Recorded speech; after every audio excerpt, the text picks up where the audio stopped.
তার মানে ওনারও সমর্পণ ছিল কার উপরে? আমার ঠাকুরের উপরে। কই, তারা তো বড় বড় বৈষ্ণব, তারা তো ঠাকুরের পিছনে লাগে নাই। ও দাদা, ও মা, আমরা কত বড় বৈষ্ণব হয়েছি যে মহাবৈষ্ণবের শিরোমণি যিনি জগৎকে বৈষ্ণব আপ্লুত করতে এসেছেন, তার পিছনে লেগে গেলাম। এত জ্ঞান আমাদের। একটু কলকাতায় যান, নেতাজি সুভাষচন্দ্র বোসের একটা ঘর রয়েছে এলগিন রোডে। নেতাজি সুভাষচন্দ্র বোস মানে গোটা এই ভারতীয় উপমহাদেশে যখন ব্রিটিশ শাসন ছিল, আজকের কথা না, যখন ব্রিটিশ শাসন ছিল, মানে যখন বাংলাদেশ, পাকিস্তান, ভারত এসব কিছু হয়নি, তখনকার ওই সময়ের স্বাধীনতা যুদ্ধের যিনি অগ্রদূত ছিলেন, অনেকে বলে উনি বেঁচে থাকলে মহাত্মা গান্ধী, দেশবন্ধু চিত্তরঞ্জন দাস এবং সুভাষচন্দ্র বোস বেঁচে থাকলে মহাত্মা গান্ধী জাতির পিতা হতো না তখনকার সময়। তো কেন এই কথা বলছি? যে উনি ওনার নিজের জীবনে ঠাকুরকে কতটা মানতেন, ওনার পিতৃপুরুষ, মাতৃকুল, মানে মামার বাড়ির লোকজন, ওনার মা বাবা সব ঠাকুরের দীক্ষিত ছিলেন। কার কথা বলছি? একটা সুসন্তানের কথা বলছি। জাতি গঠনের জন্য একটা সুসন্তান যথেষ্ট। সেই সুসন্তান এক সুভাষচন্দ্র বোস কতটা মানতেন ঠাকুরকে। কলকাতায় যে রুমে উনি থাকতেন, এখনো যাবেন, এলগিন রোডে রুমটা আছে, ওই রুমে উনি যেদিকে মাথা দিতেন, ওই মাথার উপরে এখনো ঠাকুরের ছবিখানা টাঙানো আছে। তা নেতাজি সুভাষচন্দ্র বোসের থেকে আমরা বড় বৈষ্ণব?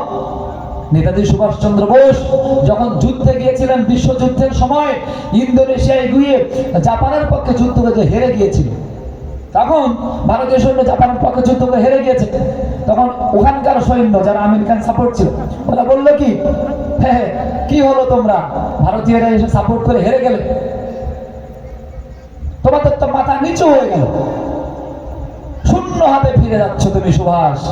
নেতাজি সুভাষচন্দ্র বোসকে টিটকারি দিচ্ছিল, হিট মেরে কথা বলছিল।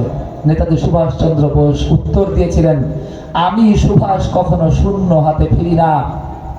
আমি যুদ্ধে যাই, আমি দেশান্তরে যাই, আমি যেখানে যাই আমার কাছে তিনটি জিনিস সর্বদা থাকে। সে হচ্ছে আমার পিতৃ প্রদত্ত শ্রীহরির মালা, আমার কাছে শ্রীমদ্ ভগবত গীতা থাকে, আর আমার বংশের গুরু শ্রী শ্রী ঠাকুর অনুকূল চন্দ্রের ছবি সর্বদা আমি আমার কাছে রাখি। আমি শূন্য হাতে কখনো ফিরে যাই না, আমার কাছে এই তিনটি জিনিস সর্বদা আমি ধারণ করে থাকি। কে বলেছে বীর কাকে বলে দেখেন? তার মানে এর বাইরে কোনো সম্পদ নাই। কে বলেছে?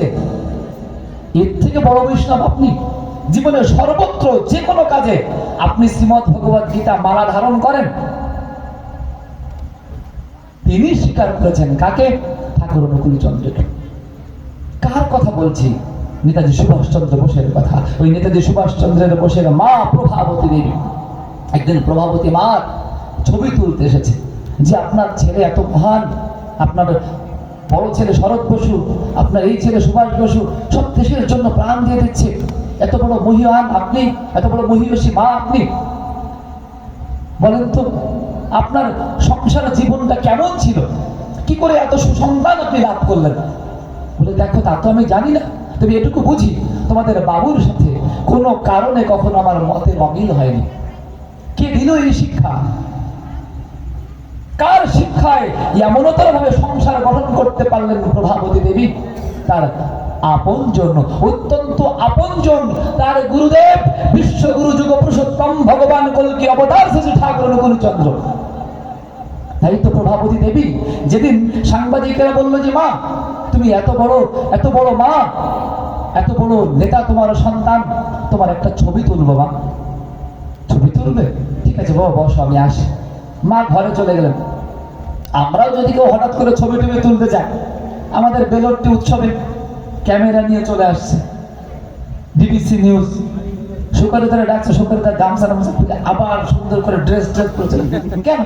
ক্যামেরার সামনে দাঁড়ানোর সময় আমরা এমনি যাই থাকি, ক্যামেরার সামনে দাঁড়ানোর সময় কি হয়, একটু সুন্দর করে সোনো পাউডার দিয়ে মানে যতটা সুন্দর আরো কত সুন্দর দেখানো যায় দেখাতে চায়।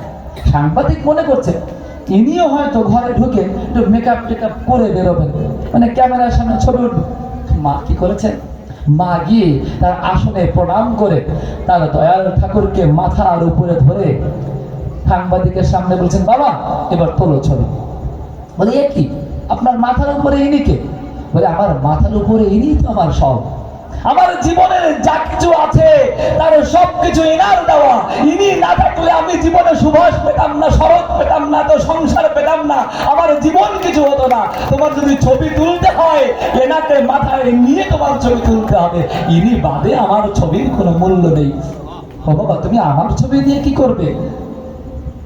তুমি এনাকে চেনো, এনাকে সহ আমার ছবি দিয়ে যাও, মানুষ দেখুক জানুক আদর্শকে ধরে কেমন মা হতে হয়।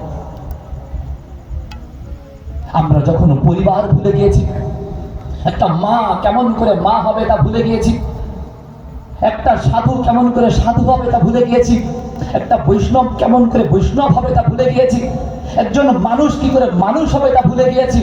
এই সব ভুল ভাঙানোর জন্য তার আশা। নেতাজি সুভাষচন্দ্র বোস যাকে গুরু বলে স্বীকার করতেন, সেই দেশবন্ধু চিত্তরঞ্জন দাস